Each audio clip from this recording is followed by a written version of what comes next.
فيلمنا بيبدأ من 500 سنة في مكان اسمه كوماندرا، والمكان بيكون جميل جدا بسبب التنانين اللي هم عايشين فيه، لأنهم بيساعدوا البشر في كل حاجة وبيمدوهم بكل اللي هم عايزينه من الأكل والمية، وكل تنين بيكون ليه سحر خاص بيه. لغاية ما في يوم من الأيام ظهرت كائنات غريبة اسمها الدرون وحولت كل حاجة بتلمسها الحجر، والتنانين فضلت تحاربهم بكل طاقتها، بس ما قدروش يقاوموهم وتحولوا هما كمان لحجر. واتفضل تنين واحد واللي بيكون اسمه سيسو وركز طاقته كلها في آخر حجر موجود، وقدر ان هو يموت كائنات الدرون ورجع كل الناس اللي اتحولت لحجر لبشر تاني، بس ما عدا التنانين. والبشر بدل ما يتجمعوا ويحافظوا على الحجر اللي انقذهم كلهم اتجمعوا علشان يسرقوه، واتقسمت كوماندرا ل5 أراضي وسموهم على أسماء أعضاء التنين تقديسا ليه، وهما الديل والمخلب والعمود الفقري والناب والقلب، والأرض اللي عليها الصخر المقدس هي القلب.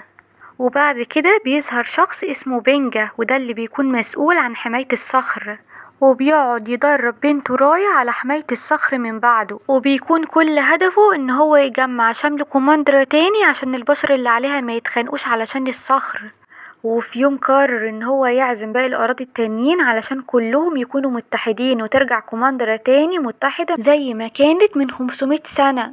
ولما جم زعماء الأراضي التانيين بينج قعد يتكلم معاهم علشان يكونوا بلد متحدة، وحاولت رايا إنها تصاحب بنت زعيم أرض النائب، والبنت دي بيكون اسمها نامري، وبتقول لرايا إن عندهم أسطورة بتقول إن التنينة سيسو لسه عايشة لغاية دلوقتي، وبتوريها خريطة وبتقول لها إن بعد الحرب اللي حصلت زمان إن التنينة سيسو نامت على النهر، وبتديها سلسلتها اللي على شكل تنين، وبتقول لها ان لو التنينة دي لسه عايشة البلد هترجع متحدة تاني. ورايا بتفكر انها بقت صاحبتها فبتاخدها علشان توريها الحجر، وبتظهر وقتها النمري على حقيقتها وبتوقعها على الارض وبتقول لها شكرا ان انتي وريتيني الحجر، وبيفضلوا البنتين يتخانقوا مع بعض، وبتطلع نمري صاروخ وبتضربه في السما علشان والدتها تقدر تشوفه، وفعلا بتشوفه هي وابو رايا، وبتقول نمر الراية ان خلاص الحجر ده بقى بتاعهم. وفجأة بيظهر ابو راية وبيفضل يحارب الجنود اللي موجودين في المكان،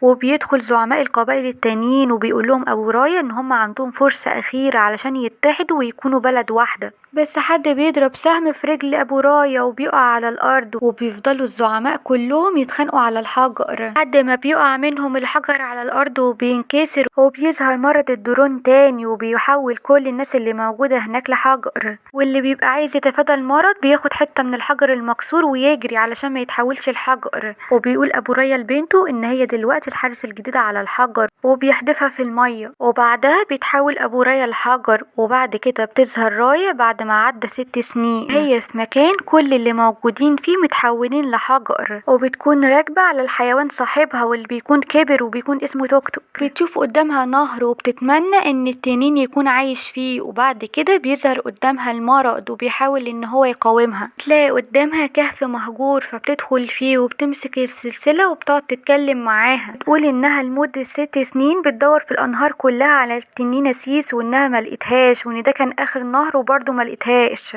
تظهر التنينة سيسو قدامها وبتنبهر رايا بيها وبجمالها، تحكي لها رايا كل اللي حصل وبتقول لها ان المرض رجع تاني للبلد وحول كل اللي موجودين فيها الحجر.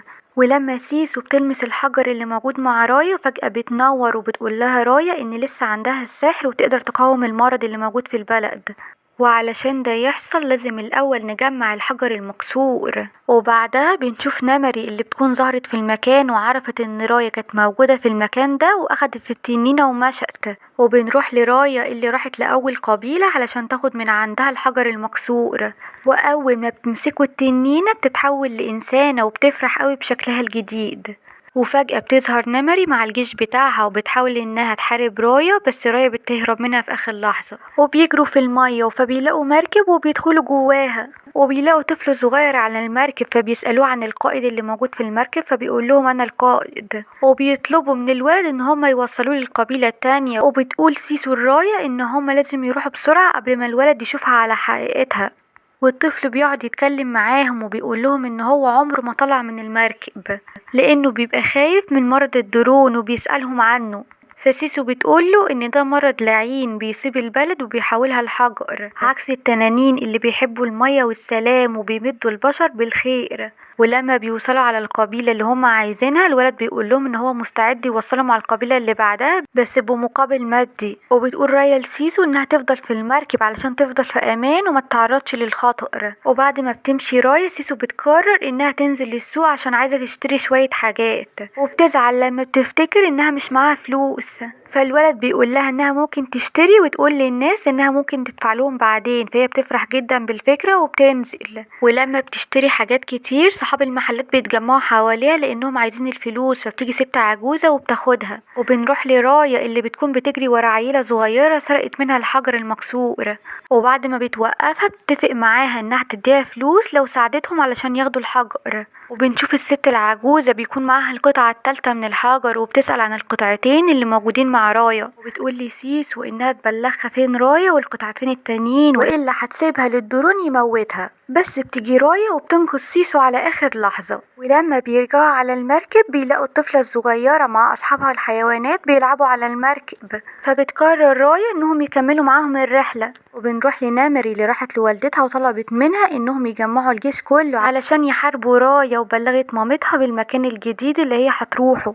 وسيسو بتقول لرايا ان التعامل مع البشر صعب جدا وبتتكلم بكل حزن. وبعدها بيوصلوا لمدينة سباين، واول ما بيوصلوا هناك بيقعوا في فخ، وبيدخل عليهم شخص ضخم وبياخد منهم الثلاث قطع اللي هم اخدوهم. بس بيجي توك توك صاحب رايا هو والطفلة والحيوانات الصغيرة وبينقذوا رايا والتنين على اخر لحظة. وبعد كده بتسمع صوت نامري وهي بتكلم اهل القرية وبتقول لهم لو ما سلموهاش رايا هي هتحتلهم. وبتطلع رايا لنامري وتطلب منها ان هما يقتلوا بعضيهم، واصحاب رايا بيكونوا مستخبيين علشان هي ما تشوفهمش. بس التنينة سيسو بيكون عندها رأي تاني، وبتدخل وبتملى المكان كله دخان وبتاخد رايا وبتمشي تاني.